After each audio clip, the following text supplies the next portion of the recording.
happy winter days.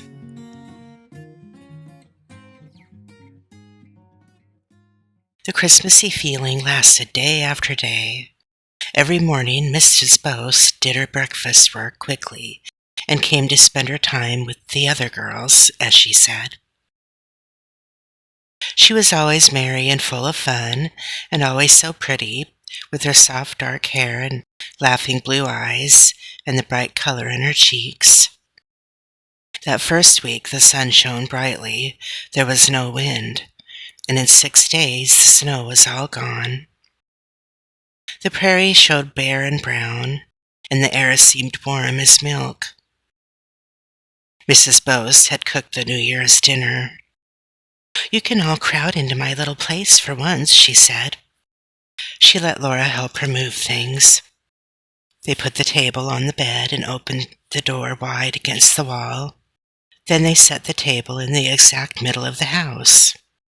One corner of it almost touched the stove, and the other end was almost against the bed. But there was room for them all to come in, single file, and sit around it. Mrs. Bose sat by the stove and served the food from its hot top. First, there was oyster soup. In all her life, Laura had never tasted anything so good as that savory, fragrant, sea-tasting, hot milk, with golden dots of melted cream and black specks of pepper on its top, and the little dark canned oysters at its bottom. She sipped slowly from her spoon, to keep that taste going over her tongue as long as she could. And with this soup there was little round oyster crackers. The little oyster crackers were like doll crackers, and they tasted better because they were so light and small. When the last drop of soup was gone, and the last crackers divided and crunched, there were hot biscuits with honey and dried raspberry sauce, and then a big dishpan full of tender, salty popcorn that had been keeping hot on the back of the stove. That was the New Year's dinner. It was light but filling. There was something fashionable about it because it was so odd and new, so different and so daintily served on Mrs. Bose's pretty dishes and brand-new tablecloth.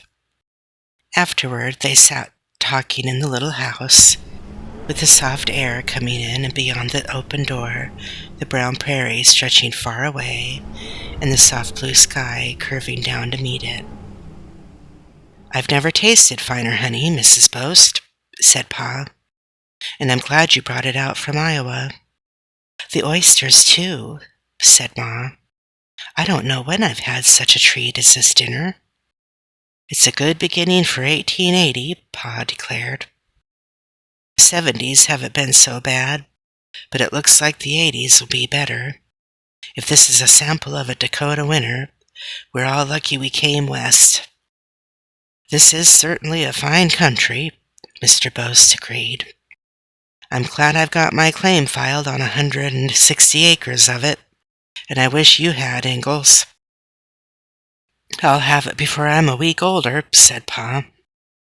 "I've been waiting for the land office to open at Brookings, to save me more than a week's travel to Yankton and back. They said the Brookings office would open the first of the year, and by Jove, with weather like this, I'm starting tomorrow, if Carolyn says so." "I do, Charles," Ma said quietly. Her eyes, her whole face, were shining with gladness, because now, so soon, Pa would surely have their homestead. "That settles it," said Pa. "Not that I figure there's any danger of being too late, but it might as well be done and over with."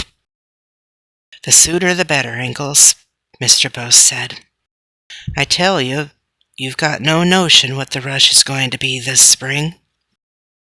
"Well, nobody'll be there quicker than I'll be," Pa answered. "Starting before sunup, I ought to show up at the land office bright and early day after tomorrow morning. So if you folks want to send any letters back to Iowa, get 'em fixed up and I'll take 'em along and mail them in Brookings." That ended New Year's dinner. Mrs. Boast and Ma were writing letters that afternoon, and Ma packed a lunch for Pa to take with him.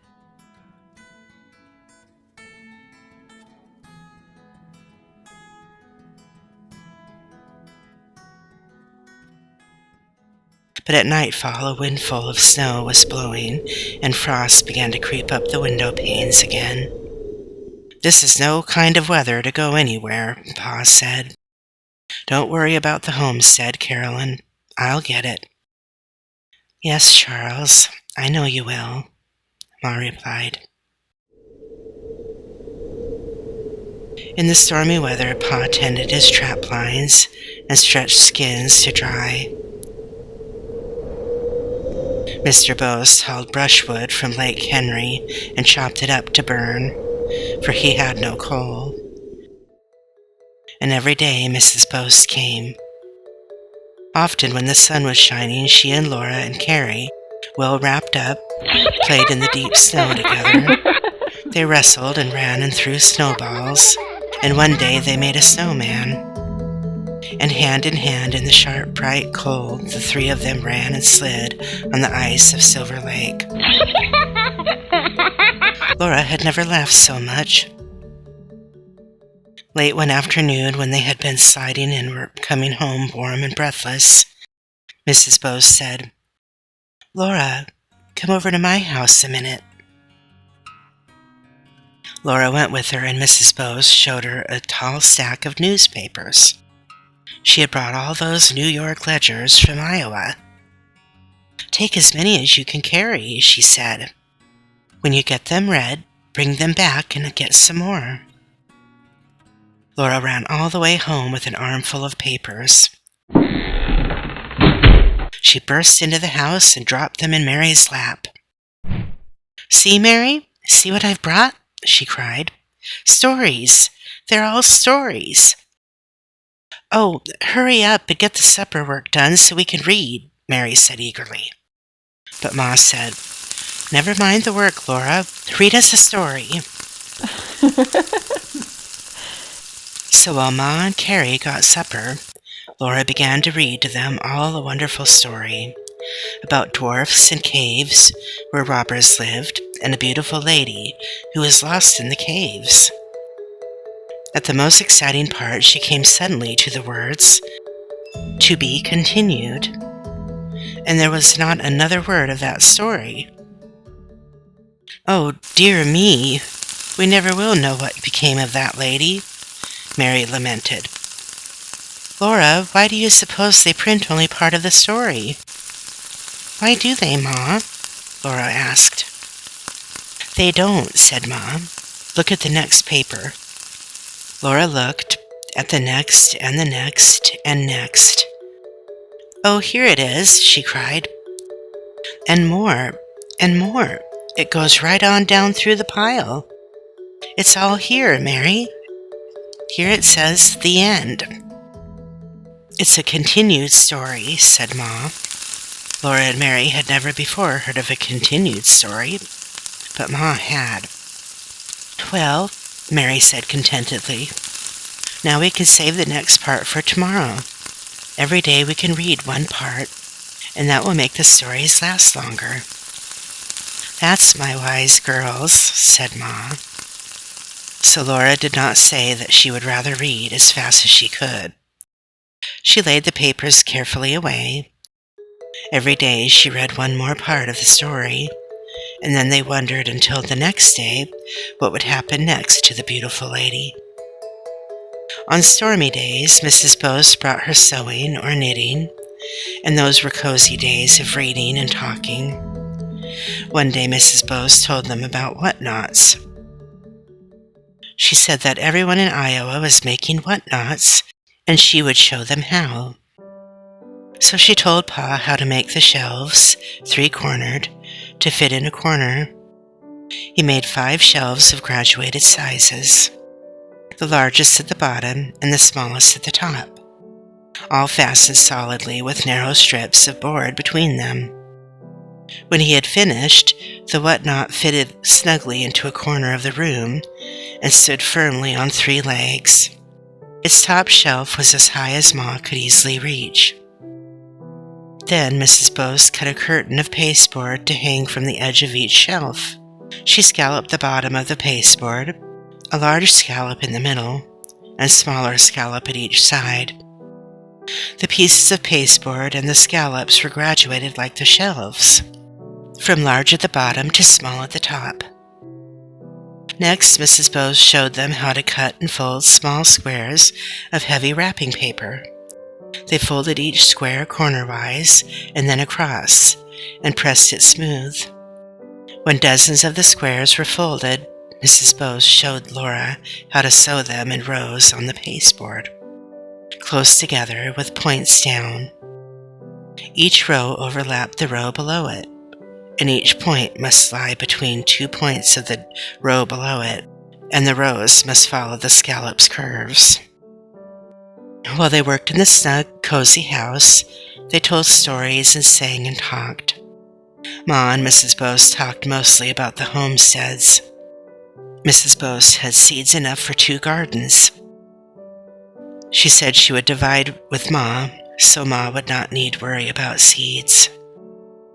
When the town was built, there might be seeds in town to sell, but again there might not.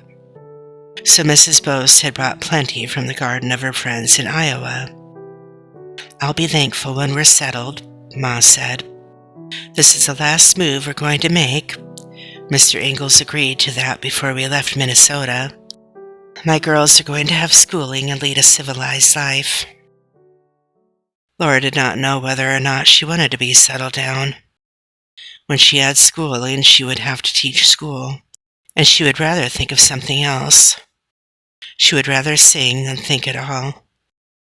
She could hum very softly without interrupting the talk, and then often Ma and Mrs. Bose and Mary and Carrie would sing with her. Mrs. Bose had taught them 2 new songs. Laura liked the Gypsy's Warning. Gentle lady, do not trust him, though his voice is low and sweet. Heed not him who kneels before thee, gently pleading at thy feet. Now thy life is in its morning, spurn not this thy happy lot. Listen to the gypsy's warning, gentle lady, trust him not. The other new song was "When I Was 21, Nell, and You Were 17. It was Mr. Bose's favorite song. He had been 21 when he met Mrs. Bose, and she had been 17. Her name was really Ella, but Mr. Bose called her Nell. At last the 5 pasteboard pieces were neatly covered with rows above rows of the little paper points, and no stitches showed except along the top of the top row. Then Mrs. Bose sewed a wide strip of the brown paper above these stitches and folded it over to hide them. Finally, they tacked each pasteboard curtain to its shelf. The stiff scallops covered with the stiff little paper points hung down stiffly. Then Pa carefully painted the whole whatnot, and all the little paper points a rich dark brown. When the paint dried, they set the whatnot in the corner behind Mary's chair. "So that's a whatnot," Pa said. "Yes," said Ma. "Isn't it pretty?" "It's a neat job," said Pa. "Mrs. Bose says they're all the rage in Iowa," she told him. "Well, she ought to know," Pa agreed. "And there's nothing in Iowa too good for you, Carolyn." But the best time of all was after supper. Every evening Pa played the fiddle, and now Mr. Bose and Mrs. Bose's beautiful voices rounded out the singing. Gaily Pa played and sang. Where's me wife, oh then? I made me wife, oh then. I made me wife, she's the joy of my life, but I wish I was single again.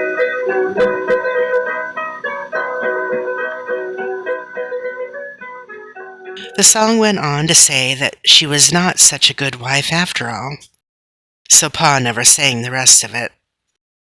His eyes twinkled at Ma while the music laughed and whirled, and then he would sing. Can she bake a cherry pie, Billy boy, Billy boy? Can she bake a cherry pie, charming Billy?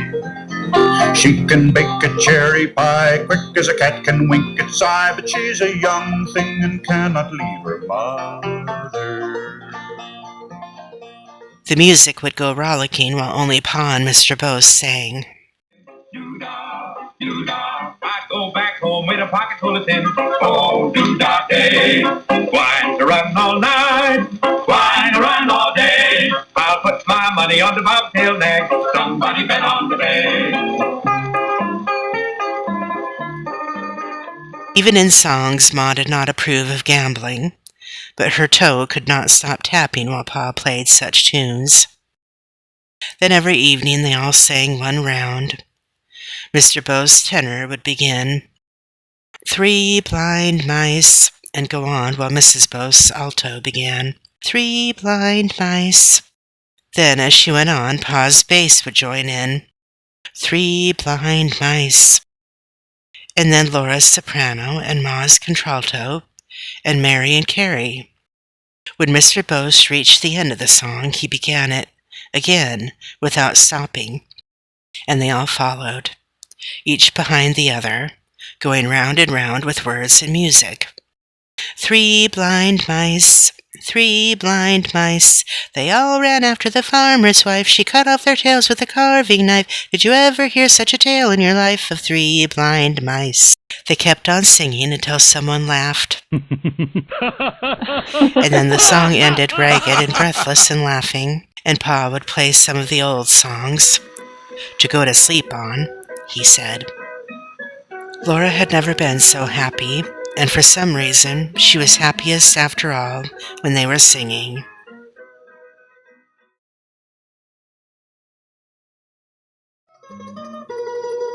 Gentle lady, do not trust him, though his voice is low and sweet. Heed not him who kneels before thee, gently pleading at thy feet. Now thy life is in its morning, spurn not this thy happy lot. Listen to the gypsy's warning, gentle lady, trust him not. Do not turn so coldly from me, I would only guard your youth from his stern and withering power. I would only tell the truth.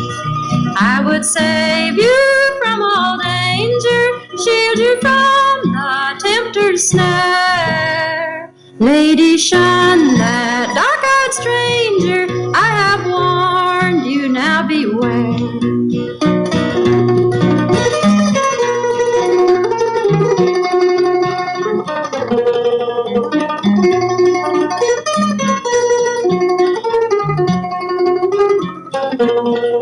Once there lived a tender maiden, pure and bright and like thee fair, but he wooed and won her, filled her gentle heart with care. Then he heeded not her weeping, nor cared he her life to save. Soon she perished, now she's sleeping in the cold and silent grave.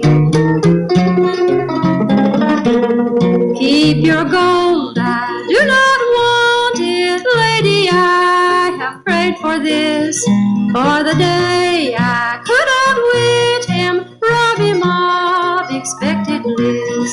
Gentle lady, do not wonder at my words so cold and wild. Lady, in that green grave yonder lies a gypsy's only child.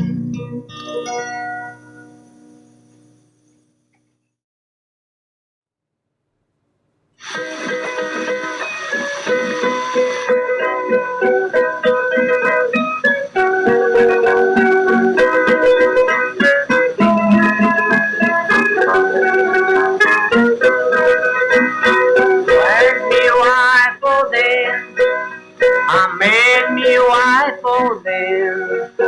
I made me wife, she's the joy of my life, but I wish I was single again.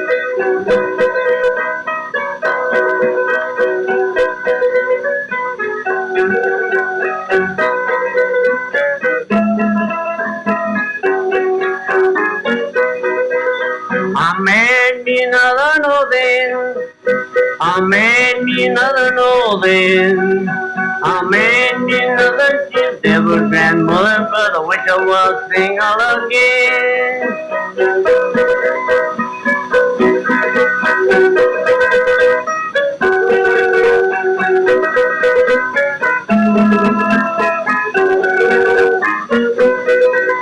My wife, she died, oh then. My wife, she died, oh then. My wife, she died, I laughed till I cried because I was single again.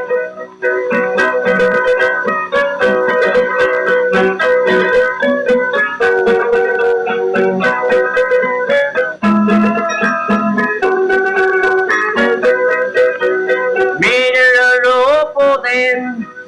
He made her a rope, oh then. He made her a rope, she greeted with soap. I wish I was single again.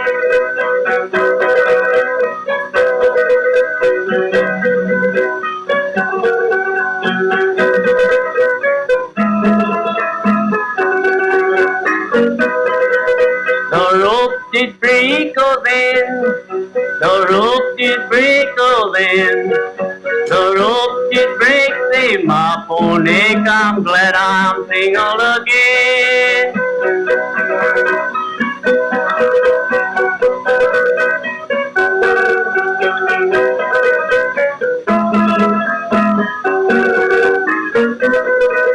Yes, glad I'm single again, again.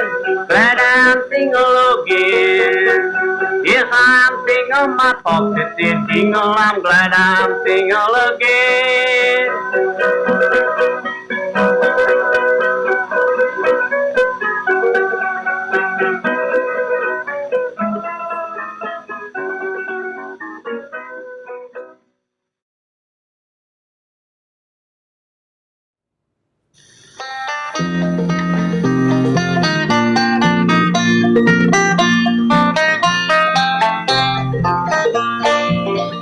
Oh, where have you been, Billy boy, Billy boy? Oh, where have you been, charming Billy? I have been to seek a wife, she's the joy of my life. She's a young thing and cannot leave her mother. Did she ask you to come in, Billy boy, Billy boy? Did she ask you to come in, charming Billy? Yes, she asked me to come in, and there's a dimple on her chin, but she's a young thing and cannot leave her mother. Did she sit for you a chair, Billy boy, Billy boy? Did she sit for you a chair, charming Billy? Yes, she set for me a chair, and she's got ringlets in her hair, but she's a young thing and cannot leave her mother. Can she bake a cherry pie, Billy boy, Billy boy? Can she bake a cherry pie, charming Billy? She can bake a cherry pie quick as a cat can wink its eye, but she's a young thing and cannot leave her mother. How old is she, Billy boy, Billy boy?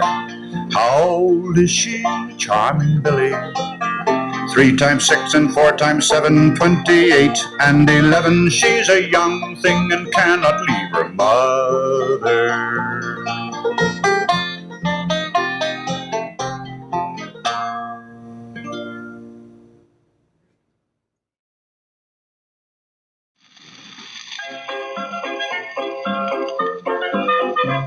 The Camptown ladies sing this song. Doo-dah, doo-dah. The Camptown racetrack 5 miles long. Oh, doo-dah day. I come down there with my hat caved in. Doo-dah, doo-dah. I go back home with a pocket full of tin. Oh, doo-dah day. Wine to run all night. Wine to run all day. I'll put my money on the bobtail nag. Somebody bet on the bay.